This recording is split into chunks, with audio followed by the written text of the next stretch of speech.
والسلام أتمان الأكملان على المبعوث رحمة للعالمين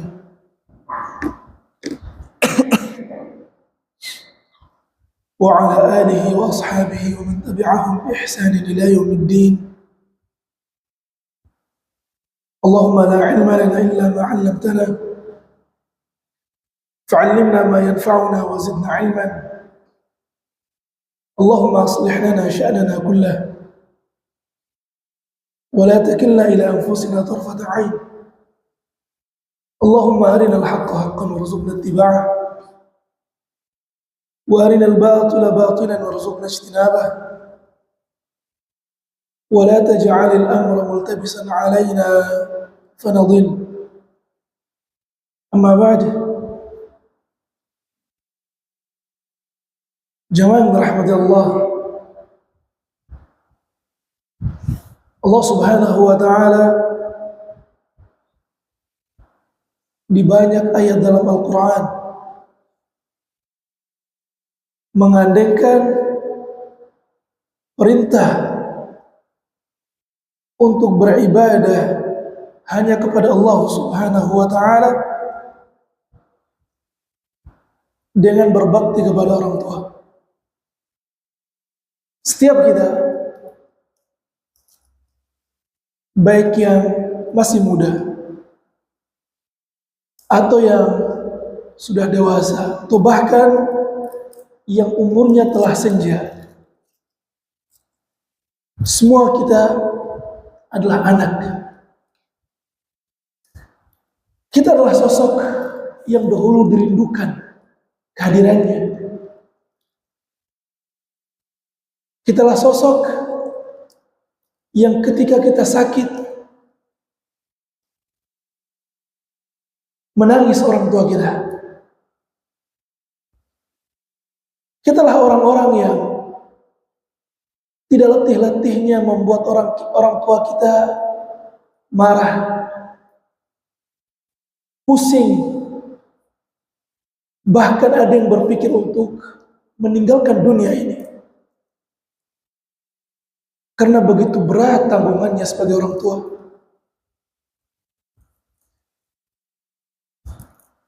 Kitalah orang yang ketika dewasa rasa-rasanya ingin hidup sendiri. Tidak lagi ingin bersama dengan mereka. Padahal kita tahu bahwa orang tua sebesar apapun kita, setua apapun umur kita, kita masih saja buah hati yang dahulunya dirindukan oleh mereka. Kebanyakan kaum muslimin, kebanyakan manusia, ketika sudah beranjak dewasa, dia merasa dia sudah bisa mengurus dirinya sendiri, sehingga tidak lagi butuh kepada orang tuanya. Kalau seandainya dia tahu bahwa ketika saat ini dia menjadi orang tua, sosok anak itu merupakan sosok yang sangat dirindukan. Jemaah yang dirahmati Allah, hak orang tua kepada anak begitu besar. Sampai-sampai Nabi kita Muhammad alaihi salatu wassalam, ketika beliau dilahirkan, kemudian beliau tidak mendapati bapaknya. Ketika umur beliau 6 tahun, beliau ditinggalkan oleh ibundanya. Sampai beliau suatu ketika lewat di kuburan ibunya, dan saat itu beliau menangis. Beliau menangis karena saking besarnya hak orang tua kepada anak. Maka jamaah yang dirahmati Allah, semua kita adalah anak. Maka sudah selayaknya sebagai hamba Allah subhanahu wa ta'ala, kita menjadi anak-anak yang berbakti berapapun umur kita. Maka penting bagi seorang anak untuk memperhatikan bagaimana dia beradab kepada orang tuanya. Maka kalau kita melihat dari ayat-ayat Al-Quran atau hadis-hadis Rasul Sallallahu Alaihi Wasallam, kita akan mendapati beberapa poin bagaimana seorang anak beradab kepada orang tuanya. Yang pertama, jamaah yang dirahmati Allah, yaitu hendaknya seorang anak pandai dia berterima kasih kepada orang tuanya. Jamaah, pembicaraan kita fokus pada dari sisi anak, bukan dari sisi orang tua. Orang tua tidak boleh mengharapkan imbalan dari anak. Karena ketika dia memelihara anaknya, mendidik anaknya, menjaga anaknya, menafkahi anaknya, semua itu karena taat akan perintah Allah Subhanahu wa taala. Allah Subhanahu wa taala melarang orang tua untuk membunuh anaknya dikhawatirkan karena takut miskin. Tidak boleh. Kata Allah Subhanahu wa taala, "Nahnu narzuqukum wa iyyahum." Kamilah yang akan memberikan kalian rezeki dan juga mereka. Itu anak-anak kalian. Ini kita berbicara dari sisi anak. Yang pertama, hendaknya dia tahu berterima kasih kepada orang tuanya. Allah Subhanahu wa taala berfirman dalam surat Luqman ayat 14, kata Allah, "Wassaynal insana biwalidayhi." Allah Subhanahu wa taala telah wajibkan setiap manusia, bukan muslim ya jemaah, setiap manusia muslim maupun kafir, untuk berbakti kepada orang tuanya, berbuat baik kepada orang tuanya. Hamalathu ummuhu wahnan ala wahnin. Karena ibunya dahulu sudah susah payah mengandungnya, wahnan ala wahnin, lemah di atas kelemahan. Subhanallah, lemah ketika mengandung jemaah. Mungkin bapak-bapak tidak pernah merasakan bagaimana susahnya mengandung. Ketika kandungan sudah mulai besar, terutama sudah menyentuh bulan ke-7, bulan ke-8, bulan ke-9, perut sudah mulai membesar. Sekedar duduk saja susah, narik nafas susah. Saya melihat sebagian ibu-ibu untuk pakai kaos kaki saja susah. Subhanallah. Itu yang dirasakan ibu kita ketika mengandung kita. Hamalathu ummuhu wahnan ala wahnin. Ibunya mengandung dia di atas kelemahan dari kelemahan. Ketika melahirkan, itu kelemahan yang lain yang lebih pedih dibandingkan kelemahan sebelumnya. Wa fisaluhu fi 'amain. Dan setelah dilahirkan, apakah selesai? Tidak. Allah Subhanahu wa taala menjadikan tabiat atau sunnatullah bahwasanya manusia ketika dilahirkan dia hendaknya menyusui anaknya sebanyak berapa? 2 tahun. 2 tahun. Setelah 2 tahun itu baru boleh disapih. Itu disebutkan dalam Al-Quran. Maka kata Allah Subhanahu wa taala, "Anishkurli." Hendaknya manusia itu tahu bersyukur kepadaku, karena aku yang mengatur semua ini. Aku yang mengatur semua kebijakan ini, kebaikan ini. Aku yang memberikan semua nikmat kepada kalian. Anishkurli wa liwalidayka ilayyal masir. Dan juga bersyukur kepada kedua orang tuamu, dan sesungguhnya kepadaku kalian akan kembali. Datang dalam hadis yang sahih, diriwayatkan oleh Al-Imam Al-Bukhari dalam bukunya Al-Adab Al-Mufrad, dari Sa'id ibnu Abi Burdah. Abu Burdah ini anak sahabat yang mulia Abu Musa Al-Asy'ari. Kata Sa'id, cucunya Abu Musa, kata beliau, bapak aku pernah bercerita, yaitu Abu Burdah. Suatu ketika dia ketemu dengan Abdullah bin Umar radhiyallahu taala. yang mana Abdullah bin Umar melihat seorang pemuda dari Yaman, yang menggendong ibunya sambil tawaf di depan Ka'bah. Subhanallah, dia gendong ibunya dan dia sedang tawaf di Ka'bah. Bukan perkara yang mudah aja. Ketika dia tawaf, dia mengucapkan, inni laha ba'iruhal mudhallalu. Saya ini onta ibuku yang senantiasa patuh sama dia. Idh udhirat rukabuha lam udhirat.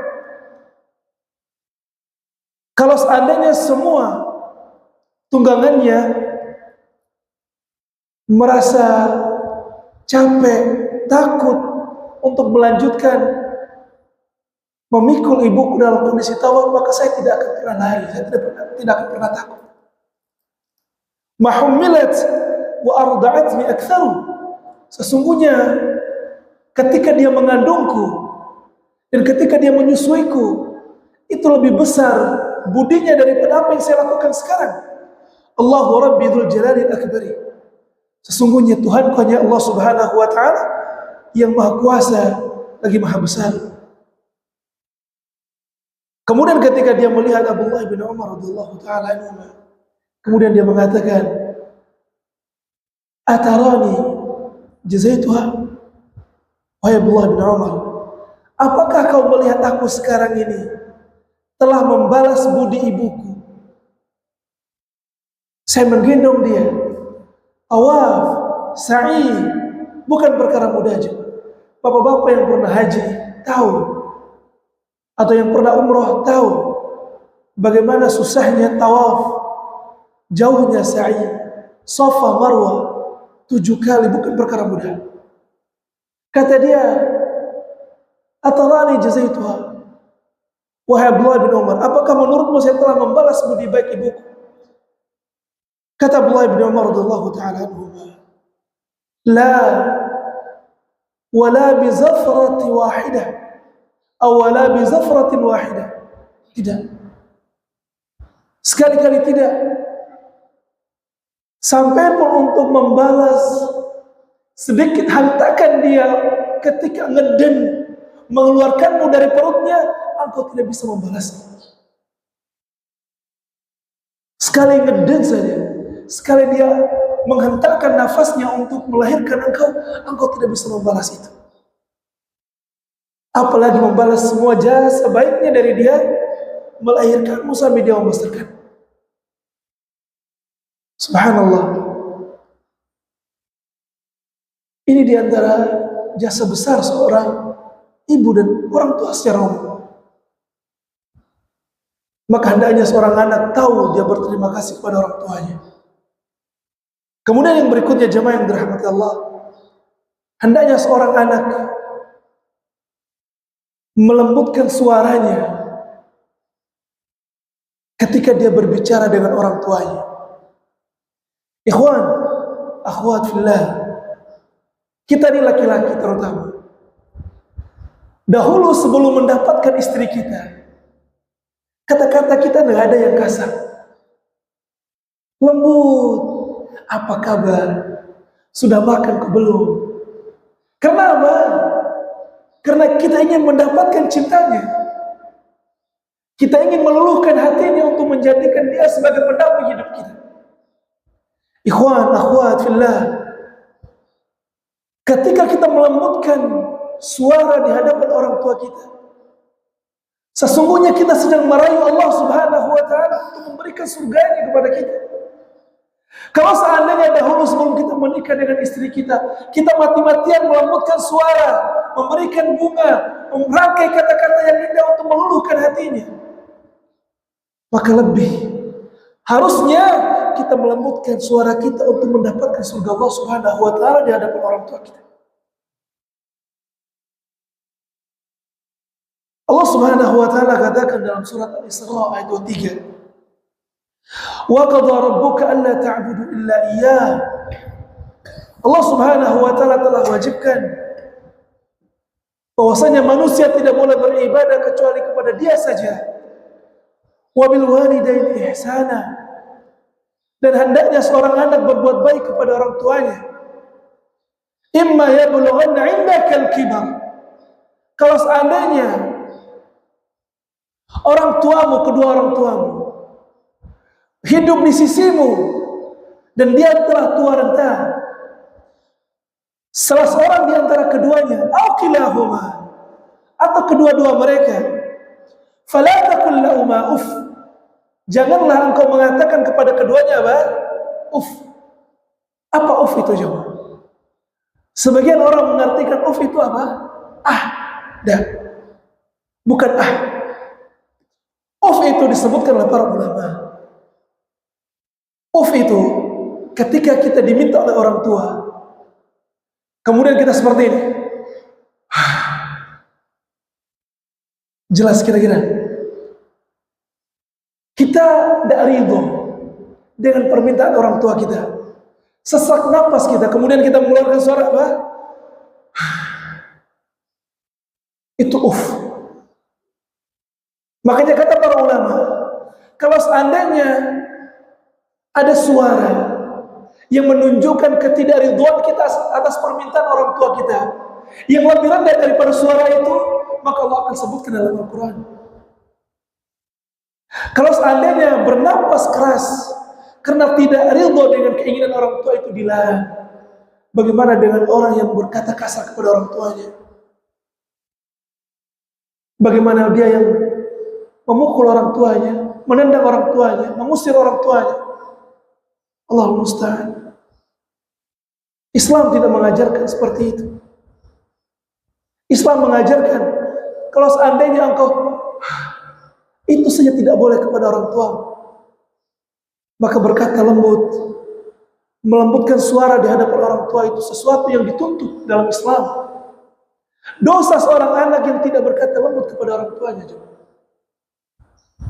Wa qul lahuma qawlan karima, dan hendaknya seseorang itu berkata dengan kata-kata yang lembut di hadapan orang tuanya. Jamaah, sebagian kita mungkin pegawai di kantornya, atasan itu terkadang tidak mau tahu.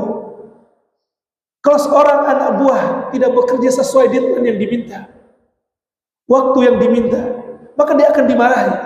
Anak buah biasa mengatakan apa? Siap salah, siap, dengan bahasa yang lembut, supaya apa? Mendapatkan ridho, agar gaji tidak dipotong atau maksimalnya tidak dipecat dari perusahaan itu. Bagaimana dia bisa mengangkat suara kepada orang tuanya? Sedangkan ketika dia mengangkat suara, ganjaran di neraka Allah Subhanahu wa taala. Wal musta'an. Maka hendaknya seorang anak dia melembutkan suaranya di hadapan orang tuanya. Diriwayatkan dengan sanad yang sahih dari Abdullah bin Umar radhiyallahu taala anhu, dari Tuisalah ibn Mayyas, beliau bertanya kepada Ibnu Umar. Tuisalah ibn Mayyas bertanya kepada Abdullah bin Umar. Kemudian kata Ibnu Umar kepada dia, apakah kau ingin jauh dari neraka dan kau ingin masuk surga? Kata Tuisalah, betul, saya ingin dijauhkan dari api neraka dan saya ingin masuk surga. Kata Abdullah bin Umar, hayyun walidak, apakah kedua orang tuamu hidup? Kata dia, indi ummi, saya cuma punya ibu. Kata Abdullah bin Umar, fa wallahi la alanta laha al-kalama, demi Allah, kalau seandainya kau lembutkan suaramu di hadapannya, wa at'amha ta'ama, dan kau beri dia makan, la tadkhulanna al-jannata majtanabatil kabair, kau akan dimasukkan ke dalam surga selama engkau menjauhi dosa-dosa besar. Artinya engkau ketika melembutkan suaramu, kemudian kau beri makan orang tuamu, itu tiket surga jemaah.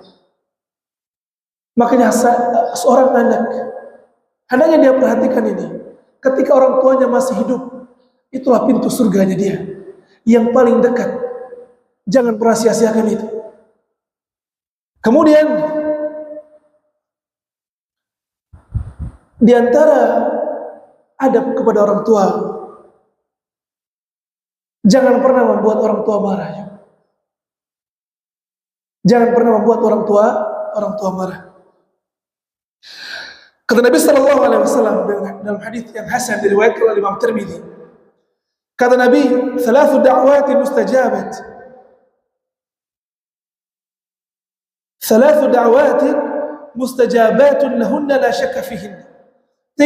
Tiga doa yang pasti diijabah oleh Allah Subhanahu wa taala. Tidak ada keraguan padanya. Yang pertama, doa orang yang dizalimi. Doa orang yang dizalimi. Yang kedua, doanya musafir, orang yang melakukan perjalanan jauh. Yang ketiga, doanya orang tua untuk anaknya. Subhanallah. Orang tua ketika dia doakan kebaikan untuk anaknya akan dikabulkan oleh Allah Subhanahu. Orang tua ketika mendoakan keburukan untuk anaknya akan segera diturunkan oleh Allah Subhanahu wa taala. Diriwayatkan dalam hadis yang sahih dari Abu Hurairah radhiyallahu taala, Nabi sallallahu alaihi wasallam menceritakan dahulu di zaman Bani Israel ada ahli ibadah yang bernama Juraij. Antum pernah dengar kisah itu? Juraij ini ahli ibadah. Ketika dia sholat, datang ibunya sembari memegang jidatnya dan melihat kepada Juraij, memanggil, "Wahai Juraij, ini ibumu, tolong kesini bicara kepadaku." Juraij mendengar itu. Kemudian dia katakan, "Saya pilih sholat atau saya balik kepada ibu?" Kemudian Juraij lebih pilih sholat. Kemudian ibunya panggil lagi, "Ya Juraij, ini ibumu, tolong kesini, bicaralah kepada." Kata Juraij, "Saya pilih sholat atau saya lanjutkan? Atau saya balik kepada ibu?" Kata dia, "Saya pilih sholat." Kemudian yang ketiga, ibunya doa, "Ya Allah, itu Juraij, itu anakku. Saya panggil dia nggak mau datang. Ya Allah, saya mohon kepadamu, jangan matikan dia sebelum kau pertemukan dia dengan seorang wanita penzina." Suatu ketika ada pengembala domba di sekitaran tempat ibadahnya Juraij. Kemudian pengembala ini bertemu dengan wanita yang lewat di sana. Kemudian mereka melakukan hubungan suami istri dan terjadi apa yang terjadi sehingga wanita tersebut hamil. Kemudian tersebarlah berita di penduduk masyarakat atau di tengah masyarakatnya Juraij bahwa wanita yang sering lewat di depan tempat ibadahnya Juraij telah hamil. Kemudian mereka datang kepada wanita tersebut. Kemudian mereka bertanya, "Wahai engkau, kok bisa engkau hamil? Siapa yang menghamilimu?" Kata dia, "Yang menghamiliku itu pemilik tempat ibadah itu, pemilik biara itu." Maka orang-orang itu datang kepada Juraij, langsung menghancurkan biaranya Juraij sebelum mereka bertanya kepada Juraij. Setelah selesai ibadah, Juraij bertanya, "Ada apa ini?" Kata mereka, "Engkau telah menghamili perempuan ini. Sudah ada kesaksiannya." Sembari tersenyum, disentuh perutnya anak itu yang masih bayi. Kemudian dia berkata kepada anak itu, "Wahai engkau, siapa bapakmu?" Anak itu berbicara dan menjawab, "Bapakku adalah pengembala domba itu." Seketika itu masyarakatnya terdiam dan meminta maaf kepada Juraij. Kata mereka, "Kalau engkau mau kami akan bangunkan kembali rumah ibadahmu dari emas dan perak. Kata dia, tidak usah. Cukup bangunkan sebagaimana yang kalian rusak sebelum. Kemudian mereka bangun kembali dari tanah liat, dan jadilah kembali tempat ibadah Juraij. Kata perawi hadis ini, kalau seandainya ibunya Juraij berdoa, semoga anakku jatuh dalam fitnah zina, maka Allah akan kabulkan doa tersebut. Allah akan kabulkan doa tersebut. Sebagai faedah, anak kecil yang bisa berbicara di kisah ini, itu salah satu anak kecil yang bisa berbicara ketika bayi selain Nabi Isa alaihissalam. Nabi Isa di antara keistimewaannya, dia bisa berbicara ketika masih bayi, sebagaimana Allah Subhanahu wa taala sebutkan dalam surat Maryam. Di antara adab kepada orang tua, ahibati fillah, membantu keduanya, membantu orang tua. Sebagaimana datang dalam hadis dengan sanad yang hasan dari Nasa'i, kata seorang sahabat kepada Rasul sallallahu alaihi wasallam, "Ya Rasulullah, aradtu an aghzuwa wa qad ji'tu an astashriku." Saya datang kepadamu untuk berperang, untuk berjihad. Saya datang kepadamu untuk membantumu. Kata Nabi sallallahu alaihi wasallam, "Hal laka min Apakah kau punya ibu?" Kata dia, "Iya." Kemudian kata Nabi sallallahu alaihi wasallam, "Fa innal jannata falzamha fa innal jannata tahta rijlaiha." Bantulah dia. Tidak usah kau pergi perang, kembalilah kepada ibu. Bantulah dia, karena surga di bawah telapak kaki. Jamaah berarti surga di bawah telapak kaki ibu bukan pengertian harfiah jemaah. Sebagian orang sujud kepada apa? Sujud kepada ibunya. Bahkan dicuci kaki ibunya, diminum airnya, dicuci telapak kaki ibunya lah. Bukan seperti itu pemahamannya jemaah. Surga di bawah telapak kaki ibu artinya surgamu itu ketika engkau merendahkan dirimu di hadapan dia, bukan engkau mencium kakinya. Manusia tidak boleh sujud kepada manusia yang lain, jemaah, enggak boleh. Karena sujud itu ibadah. Sujud hanya boleh dilakukan untuk Allah Subhanahu wa taala. Kalau seandainya boleh sujud, maka orang yang paling berhak kita sujud yaitu Rasul sallallahu alaihi wasallam. Rasul, manusia termulia, manusia yang paling banyak budinya kepada kita dibandingkan orang tua kita. Kalau seandainya harus sujud, maka Rasul sallallahu alaihi wasallam orang yang paling berhak untuk kita sujud. Maka pengertian surga di bawah telapak kaki ibu, maksudnya kita merendahkan diri kita, melembutkan suara kita, menekan ego kita di hadapan orang tua kita. Tidak ada yang pangkatnya lebih tinggi dibandingkan dia sebagai seorang anak di hadapan ibunya. Itu paling tertinggi dia, pangkatnya di hadapan orang tua dia.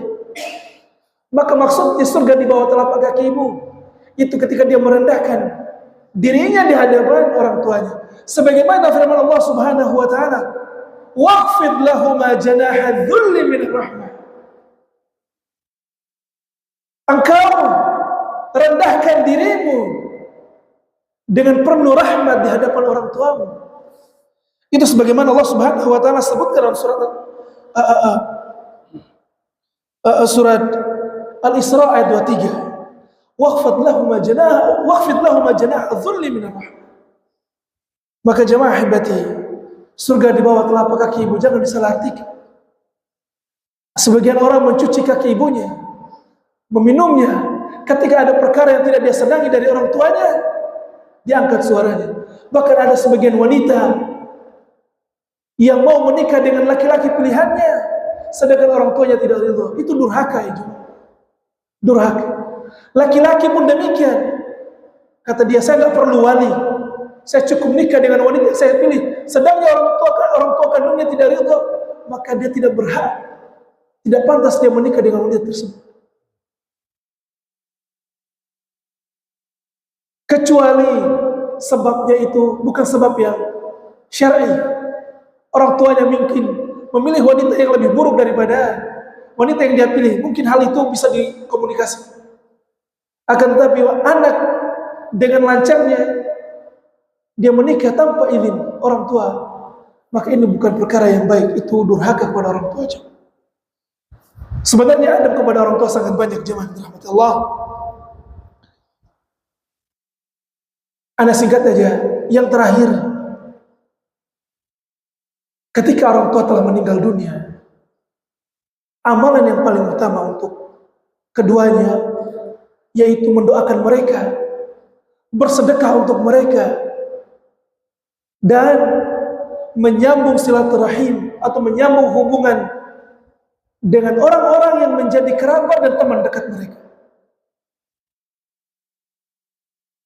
Suatu ketika datang kepada Nabi Sallallahu Alaihi Wasallam, hadis sahih riwayat Bukhari Muslim, seorang anak, seorang pemuda, dia menceritakan, ya Rasulullah, ibuku meninggal mendadak. Saya tahu kalau seandainya ibuku sebelum meninggal dia bisa berbicara, dia ingin bersedekah. Bolehkah aku bersedekah untuknya? Kata Nabi Sallallahu Alaihi Wasallam, iya, boleh. Boleh. Diriwayatkan Abdullah bin Umar radhiyallahu taala anhu, ketika masuk kota Mekah, dia punya keledai kesayangan, dan dia biasa ketika masuk kota Mekah memakai imamah. Suatu ketika dia bertemu dengan seorang bapak. Ketika dia bertemu dengan bapak tersebut, dia turun dari keledainya, dia berikan keledainya kepada orang tersebut, dan dia berikan imamah kesayangannya kepada orang itu. Maka kawannya Abdullah bin Umar bertanya, wahai engkau, kenapa bisa engkau berikan hartamu yang engkau cintai kepada orang yang asing? Kata dia, ketahuilah, orang itu teman dekat Umar, yaitu bapaknya radhiyallahu taala anhu. Sesungguhnya saya telah mendengar Nabi sallallahu alaihi wasallam mengatakan, inna min abarril birr, di antara bakti yang paling utama, ayasila rajulu ahla wudi abi, ketika seseorang menyambung hubungan dengan orang yang menjadi kerabat atau teman dekat orang tuanya. Dan di antara amalan yang paling utama yang kata Nabi sallallahu alaihi wasallam dalam hadis yang sahih, idza matal insanu in qata'a anhu 'amaluhu illa min thalath, ketika seorang manusia meninggal dunia, terputus semua amalannya kecuali 3.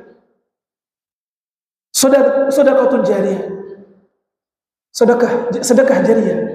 Apa artinya sedekah jariyah? Seperti wakaf. Orang yang mewakafkan tanahnya masjid ini, dia akan terus mendapatkan pahala setiap ada orang yang sholat di sini. Orang yang mewakafkan hartanya untuk jalan misalnya, maka setiap orang yang lewat di sana dia akan mendapatkan. Orang yang mewakafkan hartanya untuk orang-orang yang belajar ilmu agama, selama orang itu belajar dan mendakwakan agama, dan murid-muridnya mengamalkan ilmu tersebut, orang tersebut mendapatkan pahala. Sedekah jariyah. Wa ilmu yuntafa'u bih, ilmu yang bermanfaat. Maksudnya ilmu yang bermanfaat yang paling utama ilmu agama. Yang kedua, ilmu yang membawa kemanfaatan untuk kaum muslimin, untuk manusia secara umum, yang diamalkan oleh orang lain, diajarkan dan diamalkan oleh orang lain. Itu ilmu yang bermanfaat. Yang ketiga, awaladun salihun yad'ulah, doa anak yang saleh. Doa anak yang saleh adalah doa yang paling bermanfaat untuk orang tua yang telah meninggal dunia.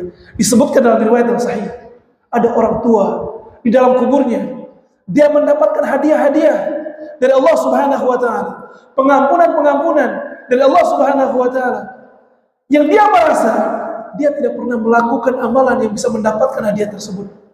Dia berkata kepada Allah, ya Allah, kok bisa yang mendapatkan ini? Kata Allah Subhanahu wa taala, sesungguhnya itu semua berkat istighfar anakmu Maka seorang anak hendaknya menjadi anak yang berbakti kepada orang tua dan tahu berterima kasih kepada orang tuanya. Jemaah yang dirahmati Allah, sebenarnya masih banyak sekali adab-adab kepada orang tua. Ini yang bisa kita baca dari hadis-hadis Nabi sallallahu alaihi wasallam dan juga firman-firman Allah Subhanahu wa taala. Semoga bermanfaat. Semoga Allah Subhanahu wa taala memberikan kita taufik untuk menjadi anak-anak yang berbakti kepada orang tuanya. Hadza wa sallallahu ala nabiyyina Muhammad. Subhanakallahumma wa bihamdika asyhadu an la ilaha illa anta astaghfiruka wa atubu ilaik. Wa sallallahu wa sallim ala nabiyyina Muhammad. Assalamu alaikum warahmatullahi wabarakatuh.